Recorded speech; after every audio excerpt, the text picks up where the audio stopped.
Steve Mignani here for Astor Auctioneers and the Great Texas Mopar Horde Auction Event with item 243, a 1964 Plymouth Belvedere two-door post. Now, if you know your max wedges and your race Hemis, you'll know that 64 and 5 two-door post Dodge and Plymouth cars are as scarce as hen's teeth. Well, here's one right here. Now, this one has been through the ringer. The quarter panels have been sliced out by some butcher, maybe a frustrated altered wheelbase fanatic.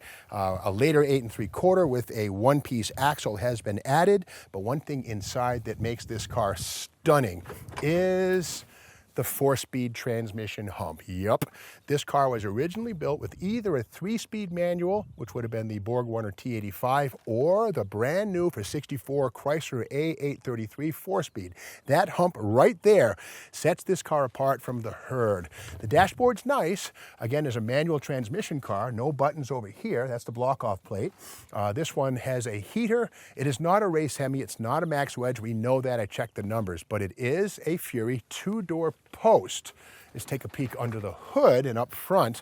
And again, this is a beautiful example of rust-free Texas metal. Down low here, where you would see rust all the way up, this is absolutely rust-free metal. Beautiful stuff. You just don't see this anymore.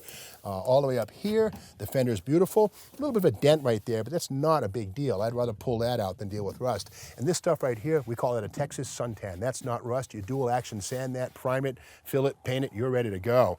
So a beautiful driver's side front fender. Let's go under the hood area. The hood itself is in fantastic shape, also a very much rust-free item. Under the hood, we have manual steering. This would have been a manual drum brake car. And inner fenders and firewall look fantastic. Ordinarily, you look for a lot of rot and corrosion through here.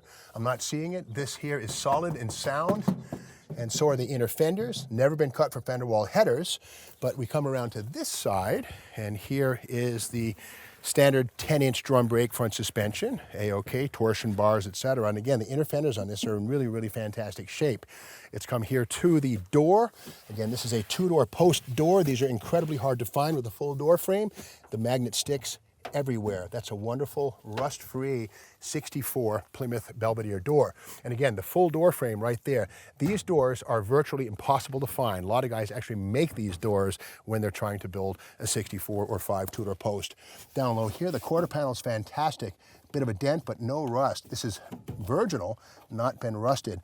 But unfortunately, again, somebody's got in here years and years ago and hogged out the wheel openings. Again, maybe to move it forward like a funny car, don't know. Inside the trunk, okay, a pretty decent trunk floor. It's not rusted at all, but we can see somebody was getting ready to mini tub this car. The wheel tubs have been sliced out and probably, on the way toward putting big fat slicks. They lost interest, who knows. But again, you can easily replicate and replace the missing parts on this one. So again, this is a very rare body. This is a perfect core to build a 64 race Hemi or an altered wheelbase funny car. So it's a fantastic project car waiting to happen. Minimal rust, make the right move and bid strong. It's a good one.